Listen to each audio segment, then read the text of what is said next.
Hi friends, welcome back to my channel. Hope आप सब happy and healthy होंगे।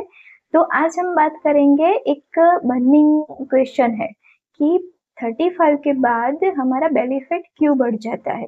और कुछ भी कर लो, मतलब डाइटिंग कर लो, एक्सरसाइज कर लो, तो भी ये बेली फैट जाता नहीं है। क्यों अचानक से ये बढ़ने लगता है। तो आज हम बात करेंगे इसके रीज़न क्या है, और हम बात करेंगे कि उसके सॉल्यूशन क्या है। तो एंड तक मेरे साथ बन रहिए, क्योंकि सॉल्यूशन एंड में ही है, जहाँ लोग वीडियो देखना बंद कर देते हैं। तो चलिए स्टार्ट करते हैं। पहले हम जानते हैं कि 35 के बाद हमारा बेली फैट क्यों बढ़ने लगता है, उसके पीछे का रीज़न क्या है। रीज़न वन, पहला जो रीज़न है वो है हमारा हार्मोन शिफ्ट होते हैं। जैसे मेन में देखा जाए तो उन टेस्टोस्टेरोन का लेवल कम होता है। एवरी ईयर 1 to 2% ये लेवल कम होता है। जब ये लेवल कम होता है तो हमारा मसल्स मास भी डिक्रीज होते हैं। मसल्स मास कम होने के कारण हमारा फैट एक्यूमुलेट होने लगता है, स्पेशली बेली के पोर्शन में। वुमन में देखा जाए तो 35 के बाद उनका एस्ट्रोजन हार्मोन फ्लक्चुएट होने लगता है, जिसे हम प्री मेनोपोजल स्टेज या अर्ली मेनोपोज या नियर बाय मेनोपोज कह सकते हैं। तो तब उनको थाइस के आसपास, बेली के आसपास फैट जमा होता है। तो ये जो रीजन होते हैं उसके कारण 35 के बाद बेली फैट हमारा बढ़ता है। तो ये साइन ऐसी नहीं है कि आप लेजी हो, 35 के बाद आप लेजी हो गए हो, लेकिन ये गेम है पूरी हार्मोन की। दूसरा रीजन समझते हैं कि 35 के बाद हमारा मेटाबॉलिक रेट जो है, हमारा मेटाबॉलिज्म है, वो डिक्रीज होता है। जैसे आपको पता होगा कि हम जब 20s के थे तब पिज्जा खा लेते थे, समोसा खा लेते थे, कुछ भी खा लेते थे, तो हमें कोई भी टाइप का गट इश्यूज नहीं होते थे।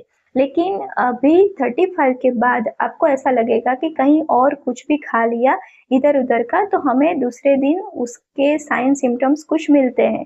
तो ये साइन है कि हमारा मेटाबॉलिक रेट एवरी ईयर 35 के बाद 3 to 4% डिक्रीज होता है। 30s के बाद मेटाबॉलिज्म नेचुरली स्लो हो जाता है, क्योंकि मसल्स मास कम होते हैं। मसल्स मास हमारी बर्निंग फैक्टर, ये मतलब कि वो ज़्यादा कैलोरी को बर्न करता है, लेकिन वो मसल्स मास भी कम होता है तो फैक्ट्री छोटी हो जाती है, तो उसका काम भी कम हो जाता है, वो कम काम ले पाता है। तो इसकी वजह से फैट जमा होता है, और वो स्पेशली हमारे बेली फैट में जमा होता है। तीसरा रीज़न है हमारा कॉर्टिजोल हार्मोन, हमारा स्ट्रेस हार्मोन। 35 के बाद हमारी रिस्पॉन्सिबिलिटी बढ़ जाती है, किड्स की रिस्पॉन्सिबिलिटी, फैमिली चलाने की रिस्पॉन्सिबिलिटी, जॉब की, ईएमआई की, काफ़ी सारी रिस्पॉन्सिबिलिटी, पेरेंट्स की, वो सब रिस्पॉन्सिबिलिटी होती है। तो तब कॉर्टिसोल लेवल बहुत ही बढ़ जाता है, जिसके कारण तो आप कुछ भी कर लो, आपका बेली फैट कम नहीं होता। जो भी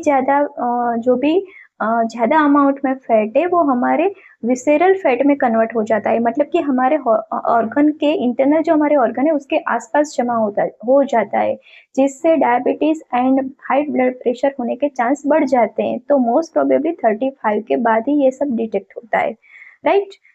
रीजन 4 है नींद की कमी। 35 के बाद नींद थोड़ी डेप्रीविएट होती है, वो स्ट्रेस के कारण भी हो सकती है और नॉर्मली भी होती है।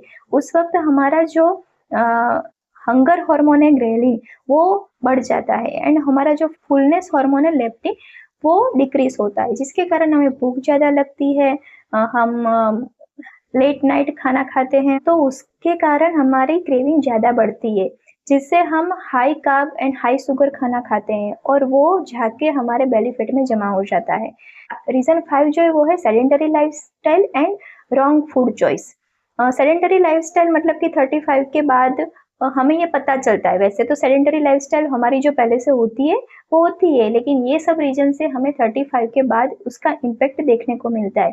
जैसे हो गया कि कार, सोफा, डेस्क जॉब, ये सब के कारण हमारा बेली फैट बढ़ता है। और रॉन्ग फूड चॉइस मतलब लेट नाइट हम खाना खा रहे हैं, हाई कार्ब हाई शुगर हम खाना खा रहे हैं, और उस वक्त ऑलरेडी हमारी इंसुलिन सेंसिटिविटी डिक्रीज होने लगती है। तो इसके कारण हमारा बेली फैट बढ़ता है। तो अब हम बात करेंगे सॉल्यूशन की, जिसका आप वेट कर रहे हो। और मैं 5 पावरफुल सॉल्यूशन आपको बताने वाली हूँ, जिसको आप आज से ही इम्प्लीमेंट कर सकते हो, और उसके लिए आपको कोई पैसे खर्च करने की ज़रूरत नहीं है। सॉल्यूशन नंबर 1 कि वर्कआउट शुरू करो। ये नॉन नेगोशिएबल है।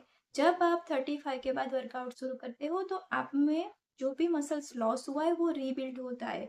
और ज़्यादा मसल्स मतलब आपका मेटाबॉलिज्म 24/7 आवर्स हाई रहेगा, और जिससे आप हाई कैलोरी को भी पचा सकते हो।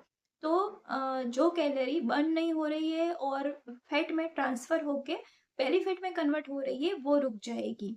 तो उसके लिए आपको ना कोई जिम ज्वाइन करने की ज़रूरत है। उसके लिए आपको पूरे वीक में 3 से 4 बार घर पे या तो स्क्वाट करना है, डेडलिफ्ट करना है, क्रंचेस करने हैं, पुशअप्स करने हैं, या फिर बेल्ट स्ट्रेंथ करना है। ये सब आप घर पे भी कर सकते हो। No doubt cardio and walking कुछ कुछ इफेक्ट देता है, लेकिन इससे जो इफेक्ट आता है वो एक ट्रांसफॉर्मेटिव होता है। और खास मैं लेडीज को बोलना चाहूंगी कि हैवी वर्कआउट से डरिए मत, क्योंकि जब आप वर्कआउट करोगी तो आपका बॉडी टोन दिखेगा एंड वो आप में एक कॉन्फिडेंट पैदा करेगा। सॉल्यूशन नंबर 2 जो है वो है आपको अपने खाने में प्रोटीन को प्रायोरिटी बेस पे रखना है। हम जब अपना मेनू देखते हैं तो उसमें प्रोटीन कहीं नहीं होता। आप देख लेना, सिर्फ कार्ब एंड फैट्स ही होते हैं। तो जब आप प्रोटीन अपने मील में इंक्लूड करते हो तो तब आपका मसल्स मास इंक्रीज होगा, और वो बाय नेचुरल आपका मेटाबॉलिज्म इंक्रीज करेगा, तो बेली फैट नहीं होगा। आपको अपने सब मील में कहीं ना कहीं प्रोटीन को इंक्लूड करना है। प्रोटीन कहाँ से मिलता है? स्प्राउट्स में से, दाल में से, tofu, paneer, Greek yogurt, eggs, उसमें से प्रोटीन मिलता है। तो उसे आप किसी ना किसी तरह से इंक्लूड कर सकते हो और ले सकते हो। सॉल्यूशन नंबर 3 जो है, अपने स्ट्रेस लेवल को मैनेज करो। देखो, दुनिया में आए हैं तो जीना ही पड़ेगा, लेकिन कैसे जीना है वो ज़्यादा इम्पोर्टेंट है। तो उसके लिए स्ट्रेस तो रहने ही वाला है, जब तक नहीं जाएंगे यहाँ से स्ट्रेस लेने ही वाला है। तो उसे कैसे मैनेज करना है वो सीखना है। तो उसके लिए आप योगा कर सकते हो, प्राणायाम कर सकते हो। अपनी कोई हॉबी है तो उसके लिए आप 15 मिनट निकालो रोज। क्योंकि हमारी हॉबी में हमारे प्राण बसते हैं। मतलब जब हम अपनी हॉबी का कुछ भी करते हैं तो उसे हमें बूस्ट मिलता है। तो कोर्टिजोल लेवल अपने आप डिक्रीज होता है। एक चीज है कि आप अपने फोन का स्क्रोलिंग बंद करके एटलीस्ट 15 मिनट्स अपने आप से बातें करो। आपकी लाइफ में क्या चल रहा है, आपके माइंड में क्या चल रहा है, उस पे फोकस करो। फिर या तो फिर आप रात को सोते समय ग्रेटिट्यूड जर्नल भी लिख सकते हो। ये छोटी सी बात है, लेकिन जब आप इम्प्लीमेंट करोगे और उस पर टिके रहोगे, कंसिस्टेंसी मेंटेन करोगे, तो आपको एक अच्छा रिजल्ट, पावरफुल रिजल्ट मिलेगा। चौथा सॉल्यूशन है, अपनी नींद पे थोड़ा काम करो। क्योंकि हम लेट नाइट सोते हैं, जब हमारे बॉडी का रिपेयरिंग टाइम होता है तब हम स्क्रोलिंग कर रहे होते हैं, तो इससे कोर्टिसोल लेवल बढ़ता है। तो अपनी नींद पे ध्यान दो। 6 से 7 आवर्स की नींद जरूरी है। बिफोर स्लीपिंग टाइम आप एटलीस्ट 20 मिनट्स स्क्रोलिंग बंद करो। तब आप मेडिटेशन कर सकते हो और प्राणायाम भी कर सकते हो। उसके साथ अपना सोने का और वेकअप टाइम, मतलब sleeping time and wake up time same रखो। उस पे कंसिस्टेंसी बनाए रखो। चाहे संडे हो तो भी आप अपना टाइम मेंटेन करो, तो भी आपकी स्लीप इंप्रूव होगी। और जिससे कोर्टिसोल लेवल इंक्रीज नहीं होगा, तो अपने आप बेली फैट कम होगा।